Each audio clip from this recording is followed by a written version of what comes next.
a pause and really figure out what your role was so that you can get into better Absolutely. relationships. I mean, it's so Absolutely. important to empower yourself. I mean, I didn't do that for years.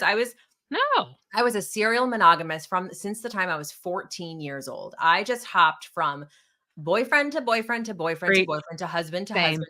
And it took me until my mid 30s. I mean, my second divorce, I was 36 years old. That I don't even know how many relationships I was in up until that point. It took me that long to figure out, okay, like what the fuck am I doing wrong? Like Yeah. what is going on with me? Why am I Ugly choosing Truth of Divorce podcast with Sam and Leah, helping you not just survive, but thrive. Podge. Hello, you guys. Welcome back to the Ugly Truth podcast with your host, Sam and Leah. And today's episode, as always, is sponsored by TNC, The Next Chapter, a monthly paid membership group for just moms where we give weekly trainings and guided support and strategy. Today, we're going to do a mixed bag of things. We're going to bring back some old school TikTok drama. We're going to talk about our best TikToks of the week. And then we're also going Mhm. to drop some information about Halloween because when we're recording this, it is October 23rd and you will catch it on Monday. But we know Halloween is coming. And as we know, high conflict people lose their minds over the Mhm. holidays. They're always So trying to fuck your shit up. absolutely, and Halloween, I think, is one of those real subtle ones that sneak in there that you think, "This is simple. This is just trick or treating. There's not a lot of family involved, so surely this high conflict person is not gonna lose their mind," and this is not true. This Mhm. is the first holiday of, like, a long season of holidays, so this is where they're Right. really trying to, like, piss in your litter box right on this very first one. They're trying to take, take, take. So Mhm. what are some things that have happened to you over the years? Like from Alora being in 2 homes most of her life, did you do a lot of Halloween exchanges? Yeah, I was trying to think back. I think some of the things that happened was I thought, again, this is coming from someone who had no parenting plan. It was like two sentences in our divorce Right. decree regarding how we're supposed to move forward as co-parents and share custody, no details whatsoever. So at the time, I thought I just had to spend the holiday with them.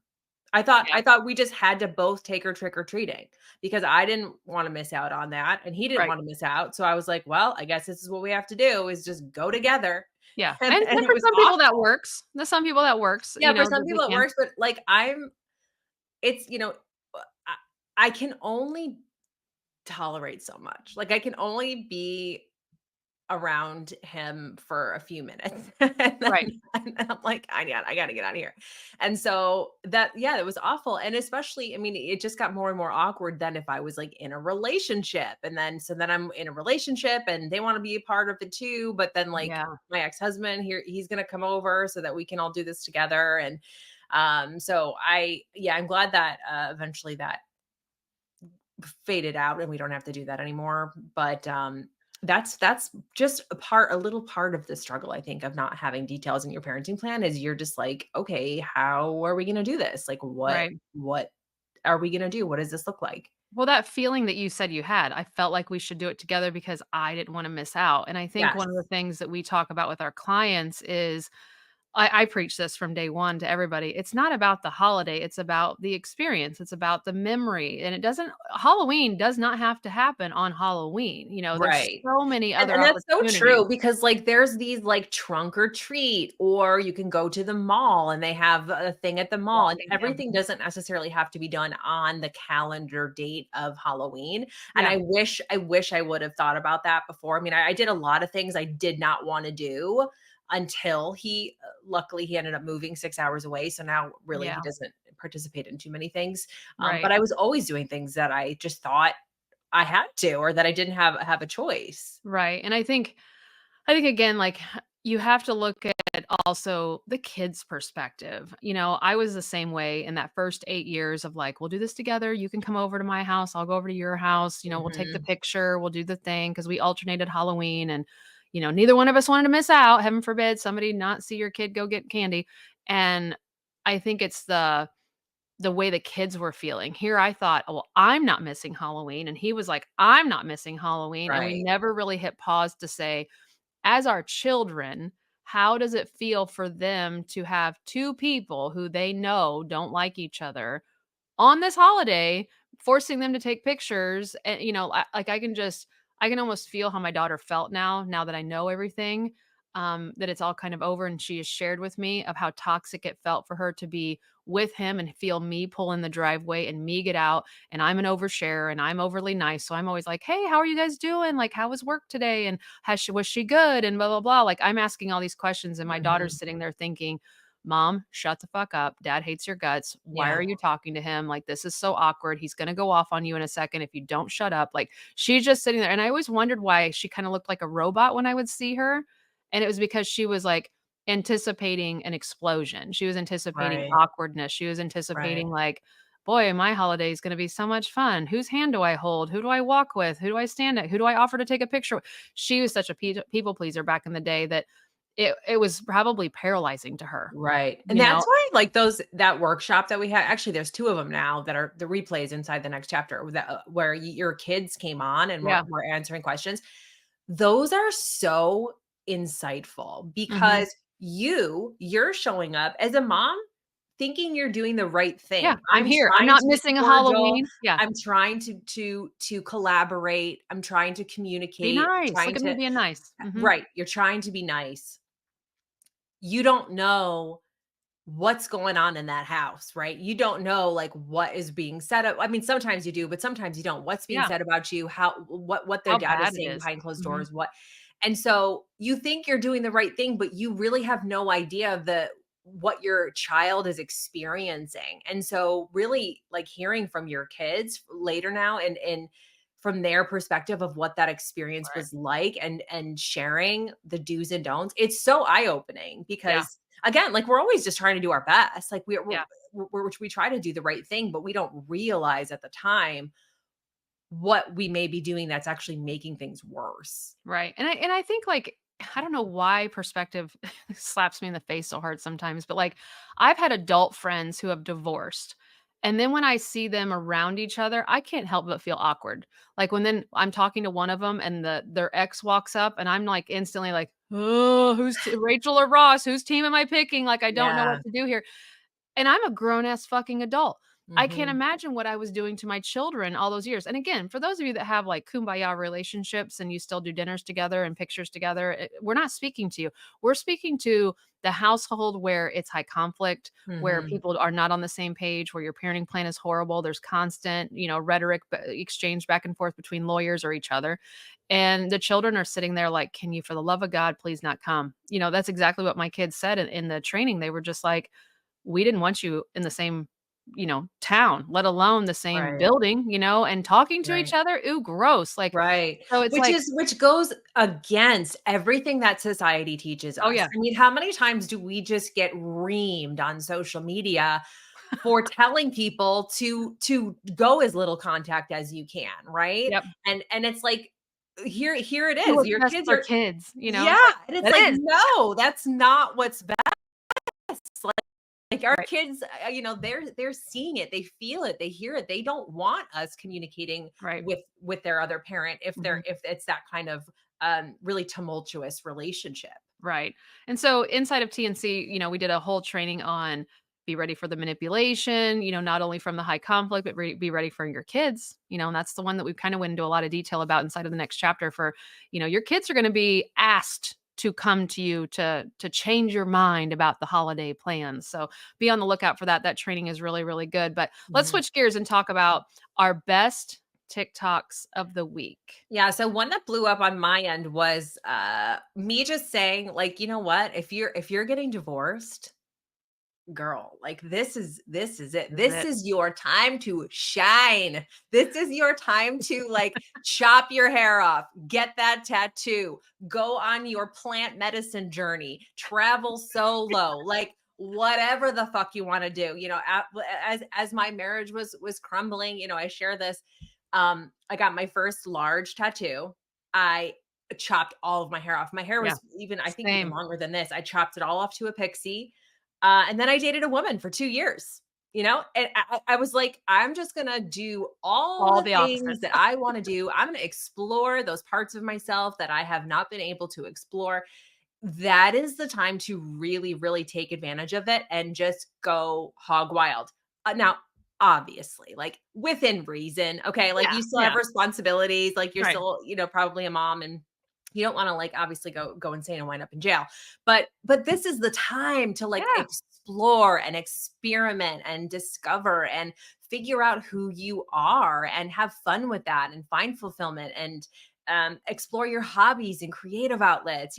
I joined a band. I love to sing, and I'm like, fuck it, I'm just gonna go right. join a band. Like that's the time to really have fun with it and to do all the things that you either didn't have the opportunity to do, or maybe you were afraid to do. You were afraid like what people would think, or maybe your spouse just didn't even let you do some shit, right? Yeah. Like there's some things that you weren't allowed to do, unfortunately, in relationships. And so this is the time to just let her rip. Do you think, and in my own experience as well, as soon as I was released from my Yes. marriage, I broke bond or broke bail and I was released out on parole is what it felt like. I did all those things, cut my hair, tattoos, dated, did all the things, went back to seeing friends, built my social circle again. Mhm. It was like this high of, oh my gosh, freedom, like I'm Yeah. not getting judged, criticized, punished, consequent, like, Right. woo!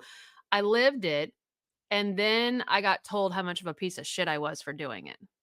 Then I got told I'm the worst mother in the world because I'm going out on the weekends, I don't have my kids. Then I got Mhm. told that who does that? Who gets tattoos? Who drinks? Who stays out till 2 in the morning at a concert? Who goes camping with other adults? Like all the Mhm. things I did. And I got told I was a piece of shit. And then I went, "Whoo, Right. And back to that's being where on all of parole." that inner work comes to play. That's Yeah. why while you're doing that simultaneously, you need to be healing. You need to be Yes. focusing on yourself. I don't know if you guys have ever read the book The Four Agreements, but in one of those, it's take nothing personally. Because at Yeah. the end of the day, everything that like if people are talking shit about you, telling you you're a bad mom, who does that?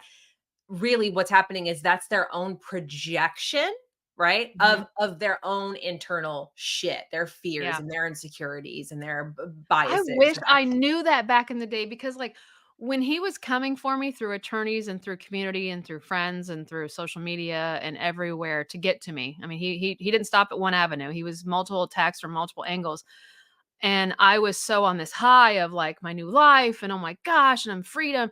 And then Mhm, when I started to get pelted with, this accusation and this name calling and this, mhm. it I wasn't doing the work on myself, and so Right, then his voice got louder, the community's voice got louder, lawyers' voices got louder, and mine was obsolete. right. And You're just drowning in, like, self-doubt at that point. oh my gosh, and I had to hit a rock bottom years later before I picked myself back up, and I think it Mhm, was just like I went from so much control to so much freedom for myself that then as soon as I got ridiculed, I went back to just, well, fuck myself. Like I'm not a priority. I'll go back to just taking care of my kids and that's it.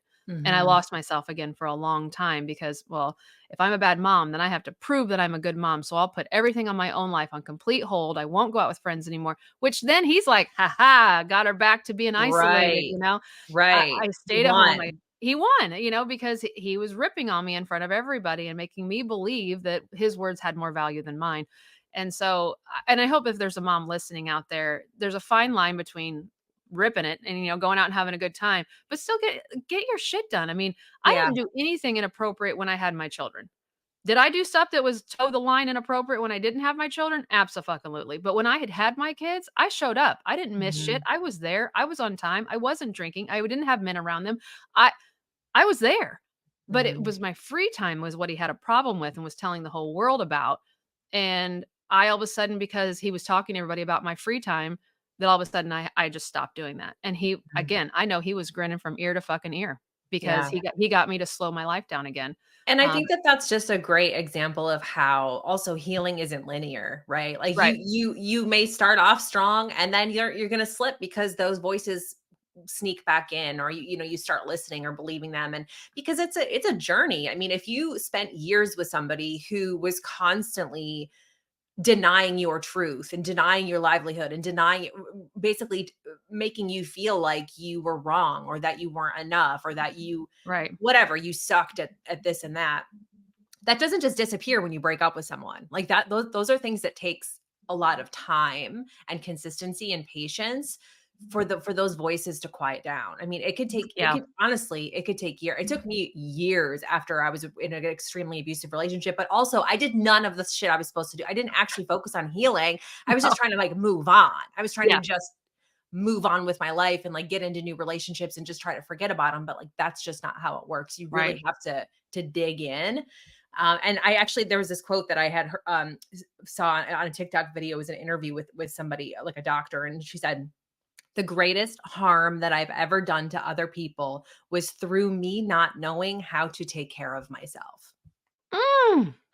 Because I could the unpack that same for goes days. with your kids, Oh, right? yeah. The biggest harm that you actually do to your kids is not learning how to take care of yourself, What makes you prioritizing your happy? needs, Mm. practicing self-care, speaking up for yourself, setting boundaries. Like that is such a huge disservice to your kids. And so it's like there's this message of, well, like self-care is selfish or focusing on myself is selfish. No.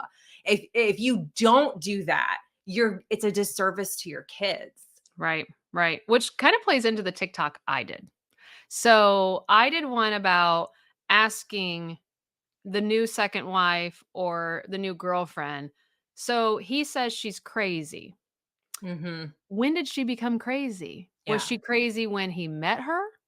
Or did she have something happen to her that made her ask crazy? Right. And I know if you were to ask my ex-husband, his first wife was batshit crazy according to him. Mhm. Now her and I Which are that's friends. red flag number 1. Oh god. If the person you're dating just says that everyone he's ever dated is crazy, Yeah. And let's see, she was, immature, she was a bad mom, she was crazy, all and I was just like 25 going, "Oh my gosh, you right. poor You poor man. thing. You poor thing. I can and she took your child. Oh my gosh." So, fell for that. And then, oh, look at me. I get divorced. First accusation, Sam's fucking crazy. Yeah. And it's just like, man, and again, all the other girlfriends after me, both my ex-wives are crazy. So it's both of our faults. You're the common denominator, but it's both our faults that marriages didn't work out. And it's both Mhm. our faults that your children don't speak to you because you have children with two different women and none of your children speak to you. But Mhm. we're the crazy ones and you're Yes. the like I just for all of you out there, I did a TikTok a long time ago and I said what's the most common thing that your ex says was wrong with his first wife, and it was like she's crazy, she's crazy, she's crazy. This word crazy is almost overly used as narcissists. I feel like they go hand in hand for being overly used for the wrong categories. But I really want all of you women out there that are dating someone who's been married before to really ask yourself, is this person I'm dating just pushing all the blame on crazy? Or can they play a factor? Like, I can own Yes. that I played a factor in why my marriage failed. Right. Completely can own that. At the beginning, if you would have asked me in year 1, 2, or 3, probably even 4, I would have been like, "It's him, it's him, it's him. He's Mhm. controlling. He's this, he's that." I would have blamed everything on my ex-husband. Now, in hindsight, I can look and be like, "Well, I made this mistake. I did this wrong. I allowed this. My boundary was horrible. I turned a cheek. I played a Yeah. huge factor in why my marriage failed. And I'm thankful for getting out of it. But if somebody can't that you're dating who's been divorced can't rationally look at you and say, yeah, she had some issues, but man, I did too. We Yeah. didn't communicate. We didn't work on our marriage. We didn't know each other's love language. We didn't talk about money very well. I kept secrets. She kept like Right. if they can't take any ownership, they ain't Yeah. ready for Huge that red second flag. relationship. They're not Yeah, ready for because it. that's like that just shows their self-awareness and their emotional Mhm. intelligence, right? Like if you're just straight up because it's valid if you leave somebody who really is a toxic piece of shit, it's so easy to point the finger. And I'm Oh sure yeah. every single thing that you say is valid.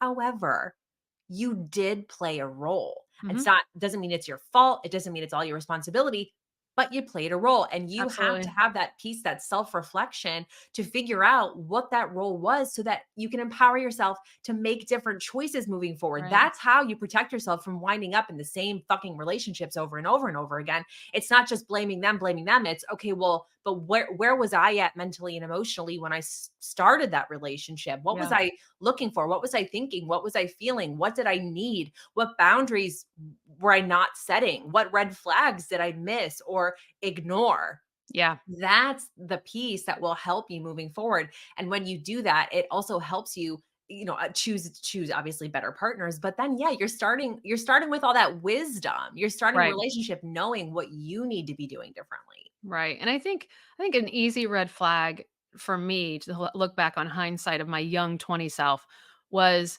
he never let me talk to her. And I hear Mm, this all the time. Well, my ex, my boyfriend won't let me talk to the ex-wife. He says she's so bad. It's like, if your new boo is preventing you from talking to the first wife, right. it's Red probably flag. because you'll figure out when you talk to her, she ain't crazy, Right. you know? Right. And that And she's narrative gonna tell you won't to run for the hills. right. That narrative won't fit that story anymore. So to me, it's like if she is crazy, go meet her. You'll figure it out. She's batshit. But if you're preventing her from the girlfriend and the ex-wife from talking, I call bullshit. Yeah. I call bullshit, because it's like, let her get her own opinion. I let Right. Jared get his own opinion of my ex-husband from the word go. Like Jared finds out more by watching this show and watching my TikToks about my ex-husband than I have ever told him to his face. Mhm. Because first off, I didn't want to drown my new relationship in toxicity. I Mhm. was already over it and healed from it when I met Jared, so I didn't need to relive that part of my life. Mhm. And I didn't want it was just I looked at Jared the same way I looked at my kids. I wanted Jared to have his own opinion and not be Right. skewed by my input Your because my input experience. was toxic. So I kept my mouth shut. And my children, when Jared got in the picture, still had a relationship with their dad. And I wanted it to all work. So I'm like, Mhm. I will remove myself, keep my mouth shut, let Jared figure out. And Jared, again, he was like, he's decent. He's charming. I can see how how you fell for him. He's a good looking guy, blah, blah, blah. But then he slowly would see the manipulation. Then he would slowly see what he was doing to the children. Then Jer's fatherly instincts kicked in. He's like, "That was a dick move." And I'm like, Mhm. "Welcome. This Yeah. show's been playing. This is act number 74. Glad you're here." But Jared would slowly be like, "How in the fuck?" I'm like, I know. Like, Mhm. just sit back. It gets better, and then it'll get worse, and then it'll get better, and then it'll be done. But I let him form his own opinion. And there was times where those two got along way better than me, and that had nothing to do with me. That was their bro relationship. And I was okay with that. I didn't try to spin Jared and feel bad for me. I already knew Jared loved me.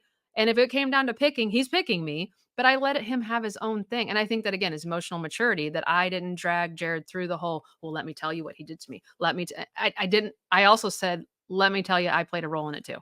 And I just think when you can have somebody that can own their half of disaster of a divorce, then Yes. maybe they are ready for a relationship with you. But if they're on that crazy train, let them let them ride that train until they crash it and figure out that, oh shit, I need to do some work because Right. otherwise your relationship will fail. Right. And same goes for you. Like if where you're at now is just blaming and pointing the finger, I think that's a very clear sign that Mhm. you're not ready to move on either. Like you have to take a pause and really figure out what your role was so that you can get into better Absolutely. relationships. I mean, it's so Absolutely. important to empower yourself. I mean, I didn't do that for years.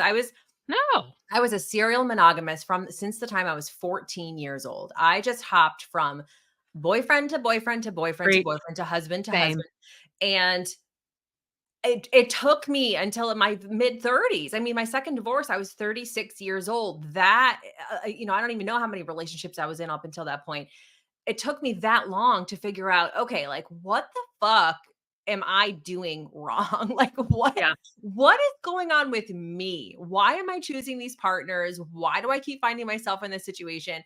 And that's when 100%. I did all of that self-reflection and really figured out what my issue was, which was a deep-seated abandonment issues, very very insecure, low self-esteem, and just looking for that external validation, feeling like if I wasn't in a relationship, then I was just going to be alone forever and suffer.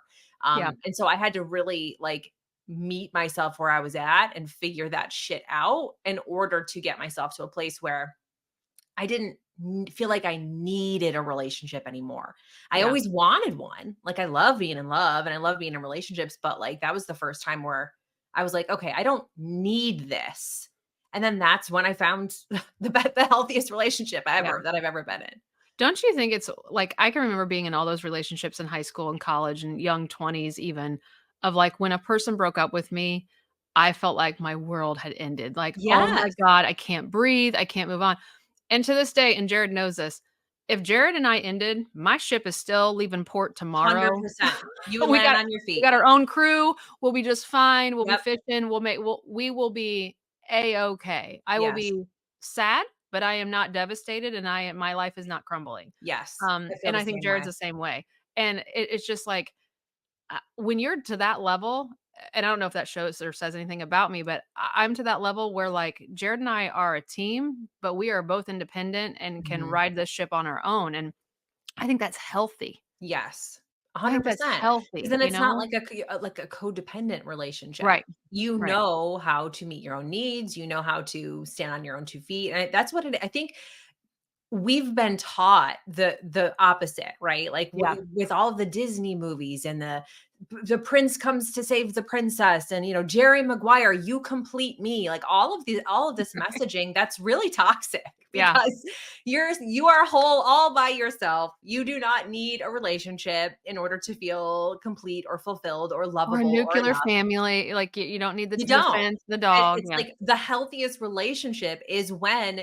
you are whole all by yourself, they are whole all by themselves, and then you come together and you just you add value to each other's life. You make things more fun, you make things easier for each other, right? Right. Like that's a huge sign too. If you're in a relationship with somebody who makes your life harder, you're in the wrong relationship. Oh my gosh, I just look back on all these other relationships that I was on and, like, how much ass kissing I did to make these men feel whole and, like, apologizing for my normal behaviors because it didn't fit their, like, first off, disgusting. Yeah. Secondly, like, I had no self-worth, because I'm like, "Well, whatever you need, Yes. I will fulfill it." I'm always pouring into your cup and my cup is empty and I don't know where I'm gonna Yes. get my cup refilled. I didn't know Walking how on to make eggshells, not wanting to oh, make them mad, trying to avoid arguments. "Oh, I can't go with you guys because if he finds out, he'll get upset. Oh, I can't drink that if he finds out." Like, to this day, Jared will be like, "I don't cross your mind when you make a decision, do I?" "Nope."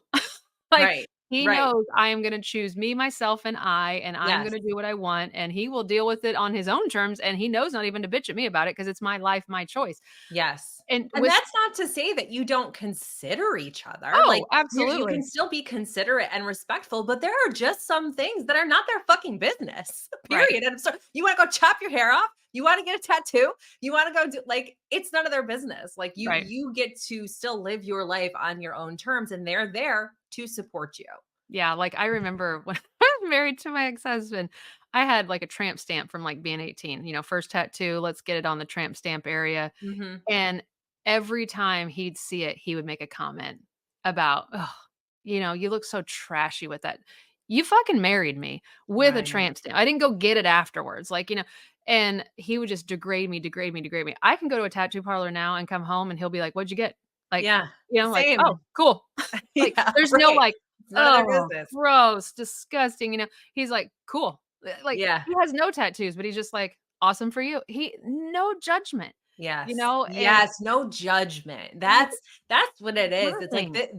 this is really the probably the first relationship I've been in where I feel like I can truly be myself and I'm not Uh-huh. afraid of being judged or ridiculed or abandoned Mhm. or whatever. Like I really am just who I am. And it's messy. Like I'm still figuring things out. I don't right? Like I'm Right, still learning and right, but like he's there. Like he's just like I'm here with you. right. I'm cheering you on. I'm here to support you and like I don't feel judged for anything. Yeah, Yeah, it's so great. I'm sure there's women out there like, "Where did you find these men?" And I think, Leah and I are completely opposite sides of the United States, but I think it's not about location, it's not about, where do we was it a mall? Was it a shopping? Was it a bar? It's when.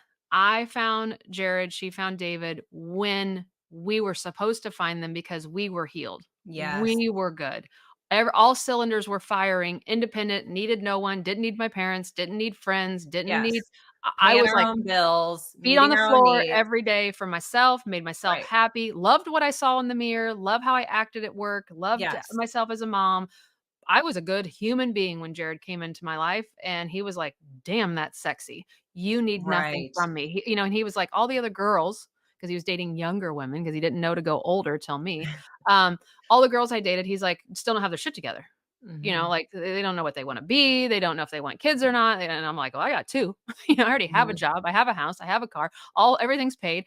Like I think that is sexy when you can get your shit together. Yeah. And you give 0 fucks about everything. Like, Right. I think men find that, like, I don't have to fix this girl, I don't have to take care of this woman, I don't have to Right. do things for her, like, she And doesn't vice need me versa, for you're shit. not gonna date somebody who you feel like, "I need to fix this person," or "I Right, need to take care of this person," or it's like a right, DIY project. Like, same, like, when you get yourself to that level, you're not looking for that kinda stuff.